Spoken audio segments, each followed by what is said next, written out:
take full responsibility. It's not my fault that he came here. It's China's fault. And you know what? It's not Joe's fault that he came here either. It's China's fault. They kept it from going into the rest of China for the most part, but they didn't keep it from coming out to the world, including Europe and ourselves. What I would say is I'm going to shut down the virus, not the country. It's his ineptitude that caused the country to have to shut down in large part. Why businesses have gone under, why schools are closed, why so many people have lost their living, and why they're concerned. Those other concerns are real. That's why he should have been, instead of in a sand trap at his golf course, he should have been negotiating with Nancy Pelosi and the rest of the Democrats and Republicans about what to do about the acts they were passing for billions of dollars to make sure people had the capacity. I have not taken a penny from any foreign source ever in my life. We learned that this president paid 50 times the tax in China, has a secret bank account with China, does business in China, and in fact is talking about me taking money. I have not taken a single penny from any country whatsoever, ever. Number one. Number two, this is a president, I have released all of my tax returns, 22 years, go look at them, 22 years of my tax return. You have not released a single solitary year of your tax return. What are you hiding? Why are you unwilling? President Trump, your response. First of all, I called my accountants, underwrote it. I'm going to release them as soon as we can. I want to do it, and it'll show how successful, how great this company is. But much more importantly than that, people were saying $750. I asked them a week ago, I said, what did I pay?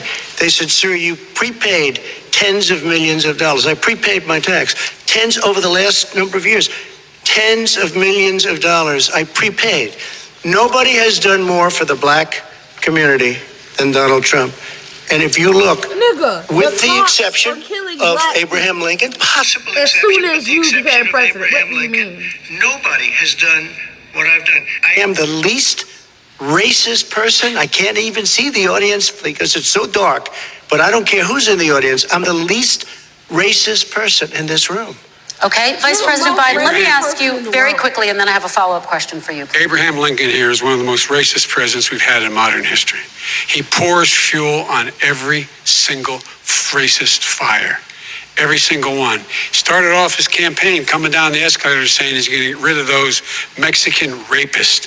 He's banned Muslims because they're Muslims. He has moved around and made everything worse across the board. He says about the poor boys, last time we were on stage here, he said, I told them to stand down and stand ready. Come on. This guy is a dog whistle about as big as a foghorn. Mr. President, your administration separated children from their parents at the border, at least 4,000 kids.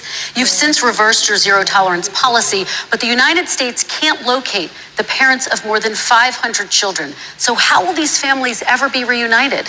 Plan to reunite the kids? Yes, we're working on it we're trying very hard. But a lot of these kids come out without the parents. They come over through cartels and through coyotes and through gangs. These 500 plus kids came with parents. They separated them at the border to make it a disincentive to come to begin with. Yeah. Real tough. We're really strong. And guess what? They cannot, it's not coyotes didn't bring them over. Their parents were with them.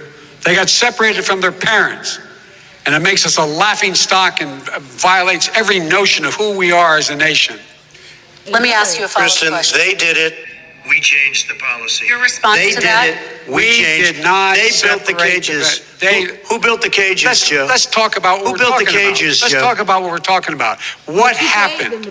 Parents were ripped, their kids were ripped from their arms and separated.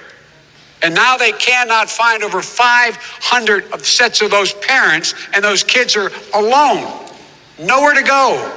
Nowhere to go. It's criminal.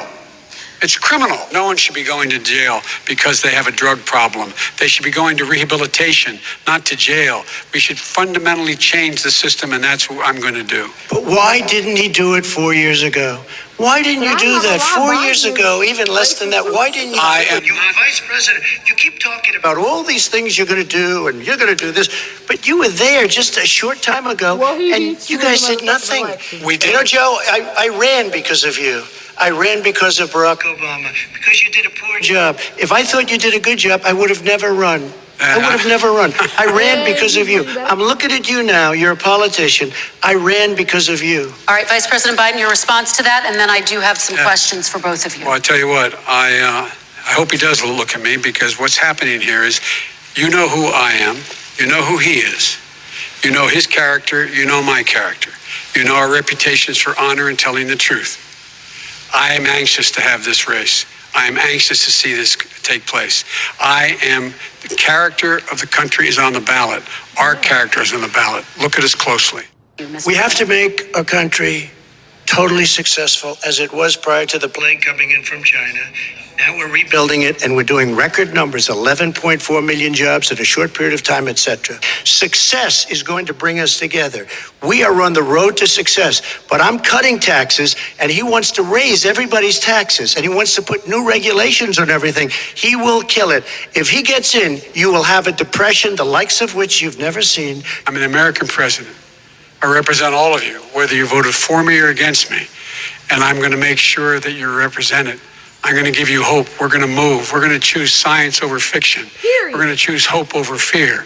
We're going to choose to move forward because we have enormous opportunities. What is on the ballot here is the character of this country. Decency, honor, respect, treating people with dignity, making sure that everyone has an even chance. And I'm going to make sure you get that. You haven't been getting it the last 4 years.